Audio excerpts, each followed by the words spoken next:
kita Nabi Muhammad Rasulullah SAW dengan kehidupan di desa Maitan di era tahun 80-an itu agak sulit untuk memperjuangkan Islam. Nah, dengan Assalamualaikum warahmatullahi wabarakatuh. Beberapa waktu lalu kita pernah mengupload sebuah video tentang sebuah makam yang ada di Kabupaten Pati, tepatnya di Desa Maitan.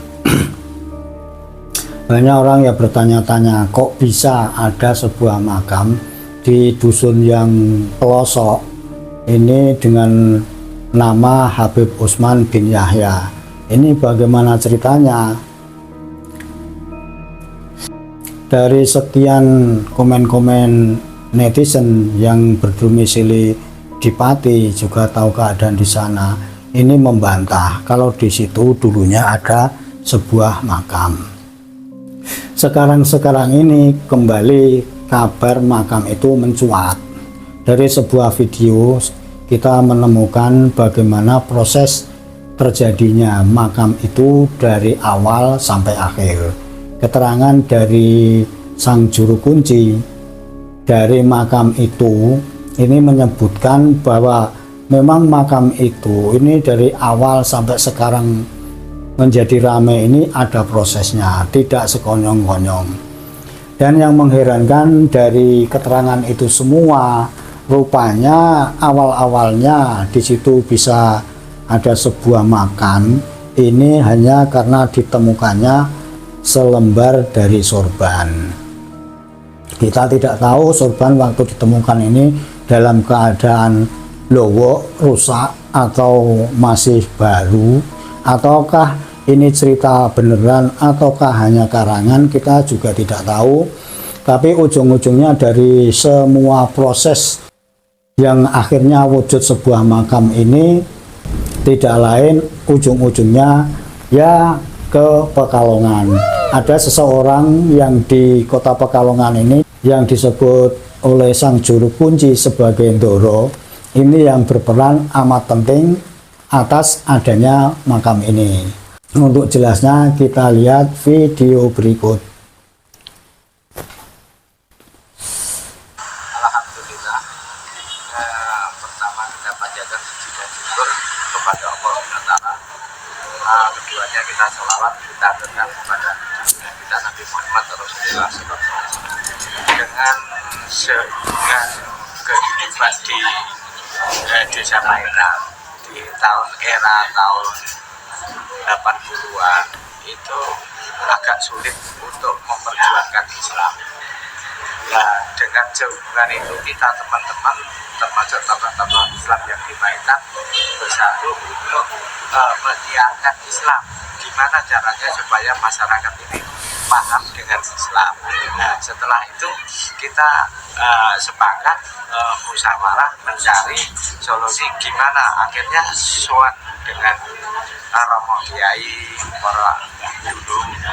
Setelah itu ada fatwa mengajarkan bahwa kamu bisa Maitan itu bisa gampang, bisa orang jualan tambah dari mananya, dan tolong dari orang yang berjuang Islam pertama di Maitan itu cikal bakalnya perjuangan Islam itu dirawat.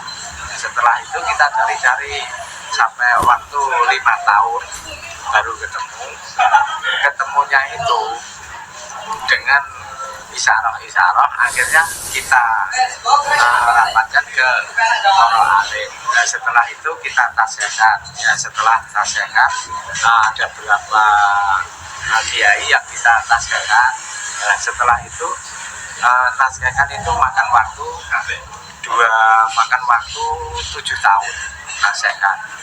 Jadi setelah itu terakhir kita tasyakan kepada beliau itu Ndoro Luping. Nah, setelah itu kita disaranin untuk kembali lagi sampai 5 kali. akhirnya ditentukan kali Ndoro Lupi di Pekalongan itu kolnya yang ditentukan tanggal 22 Abad 20. Nah, setelah itu kita uri-uri lama-kelamaan, terus kita akhirnya pengembangan Islam itu agak ada perbedaan. Alhamdulillah sampai saat sekarang ya sekarang bisa dikoli dengan lewat ini kirab budaya, akhirnya mewujudkan budaya-budaya yang ada di Maitan. Akhirnya setelah mengumpulkan budaya-budaya, akhirnya terus menentukan kalau ada kirab budaya, ada termasuk pengajian, kirab budaya, majelis, bulanan, ada itu semua berkat dengan perjuangan kita ini semua. Nah, ini sejarah dari makam Habib Usman. Nah, makam Habib Usman yang diketemukan itu bukan jasad, tapi melainkan itu sorban. Nah, setelah sorban ketemu, kita aturkan kepada Baginda ini Ndoro Lupi. Nah, setelah itu suruh mengembalikan, disimpan, harus dirawat. Nah, setelah itu ditentukan tadi kolnya itu. Nah, itulah kita bisa mengembangkan dengan tuntunan ini, mengembangkan perjuangannya beliau Habib Usman bin Yahya yang ada di Maitan itu. Itu cerita sekedar cuplikan, mudah-mudahan bisa membawa barokah dan membawa manfaat untuk semua kalangan umat Islam, khususnya pada umumnya, pada semua masyarakat lapisan. Terima kasih. Ya, Habib Usman silsilahnya berapa? Silsilnya ada di tulisan. Kebetulan saya kalau tidak baca itu ada di silsilahnya.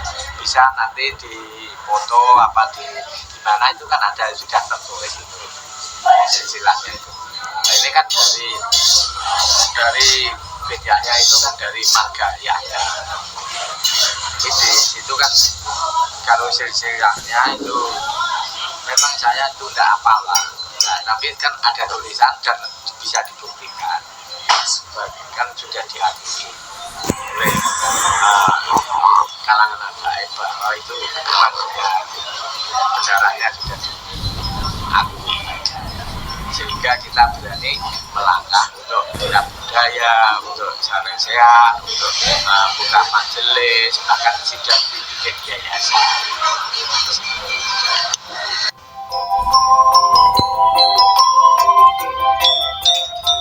Silsilah dari Habib Usman ke atasnya, yaitu Habib Usman itu punya ayah namanya Abdullah.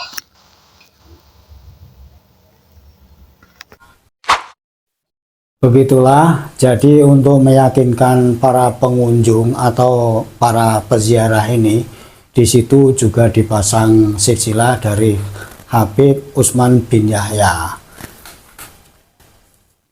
Kesimpulan dari semua ini tergantung kita. Apakah kita ini percaya bahwa benar di situ adalah makam dari Habib Usman bin Yahya? Tentu saja ini terserah kepada penonton semua. Soal palsu atau asli ini kita bisa mengambil kesimpulan. Apalagi di situ tadi disebut ada seseorang yang begitu amat dihormati, sepertinya oleh sang juru kunci, yaitu orang yang dari Pekalongan yang disebut namanya ini dengan sebutan Ndoro. Terima kasih sudah bersama kita. Jaga selalu Nusantara, jaga dari pembelokan-pembelokan sejarah, makam-makam palsu, supaya kita ini tidak lagi terjajah secara mental dan spiritual. Jayalah negeriku, Pancasila jaya, NKRI harga mati. Assalamualaikum warahmatullahi wabarakatuh.